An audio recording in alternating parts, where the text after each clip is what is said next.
No vídeo de hoje eu apenas quero descrever um quadro bastante interessante deste livro sobre teoria da contabilidade que eu estou utilizando aqui no canal. Eu estou construindo uma playlist de teoria da contabilidade, e o livro texto base que eu estou utilizando, Estudando Teoria da Contabilidade, tem um link aqui na descrição, e esse livro é bastante antigo, então acredito que não existam novas versões, mas se existirem, se procurarem encontram, é um livro muito bom.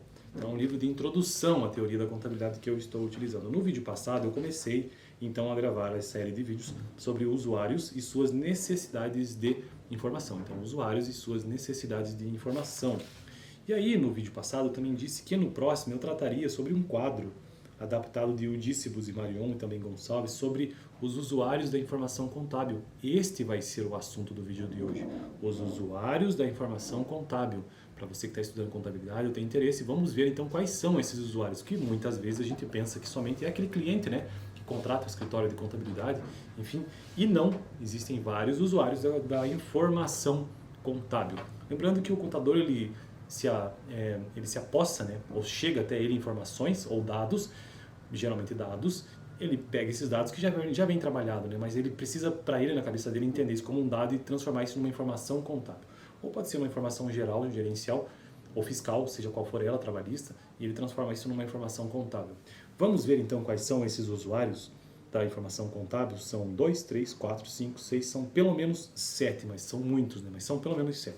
Vamos ao primeiro deles, entidades governamentais. Então este é o primeiro usuário da informação contábil. Suas características são disciplinadores legais, interessados em informação que sirvam ou informações que sirvam à base de tributação, como receitas e lucros, usam os relatórios para fins de arrecadação de impostos, bem como para fins estatísticos no sentido de redimensionar a economia, alimentando, portanto, o banco de dados do Instituto Brasileiro de Geografia e Estatística, ou IBGE. Né? Então, este é o primeiro usuário, entidades governamentais, e que, na verdade, toma a maior parte do tempo de um contador, como eu observei na prática quando estive no escritório. A maior parte do tempo de um contador e do escritório em si é dedicado a atender a este usuário específico, que são as entidades governamentais, seja no nível federal, estadual ou municipal. E isso, de certa forma, é um pouco preocupante, né? Porque a carga tributária do Brasil é muito alta, então os contadores são, de certa forma, entre aspas, aqui, uma espécie de funcionários do governo, né? Principalmente por conta desta base de tributação, portanto. E vamos para o segundo usuário, que deveria ser o mais importante de todos, né? Que são os clientes e fornecedores. Então, esses são o grupo de segundo usuários, clientes e fornecedores. Quais são as suas características?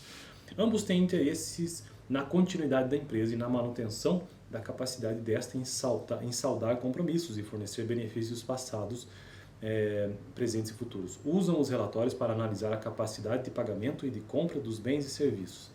Então, esses clientes e esses fornecedores, eles utilizam, né, esses documentos contábeis para analisar a capacidade de pagamento e de compra dos bens e serviços, coisa que geralmente o governo já não tem tanto interesse assim. Né? Ambos têm interesse em continuidade da empresa e na manutenção da capacidade e principalmente em saldar compromissos. Um fornecedor, quando ele vai analisar uma demonstração contábil, ele já observa, bom, nós temos tanto de caixa nessa empresa, se aqueles dados forem fidedignos ou aquelas informações forem fidedignas, então eu posso vender para essa empresa porque ela tem um caixa assim, assim, assado. Ou um cliente da mesma maneira. Eu vou conseguir comprar com essa empresa porque ele pode me fornecer esse material porque ele tem histórico para conseguir fazer isso, entre outras situações. Terceiro grupo de usuários, então, acionistas e investidores. Acionistas e investidores. Suas características. Interessados no desenvolvimento dos negócios, na manutenção do lucro por ações, veja que aqui ele está interessado no lucro, né?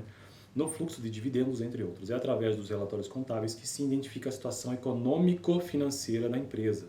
E desta forma, ambos têm como decidir as melhores alternativas para o investimento. Então, aqui, este grupo, né, de usuários, acionistas e investidores, o principal interesse deles é saber se a empresa está dando lucro. Basicamente é isso, né? Lucro ou prejuízo, para saber se eles continuam colocando o seu dinheiro ali, investindo, né? Esse capital de terceiros, no caso, ou pode ser o capital próprio, nesse caso aqui, os acionistas, né? Investidores é o capital próprio. Vamos ao quarto grupo de usuários, que são financiadores e bancos.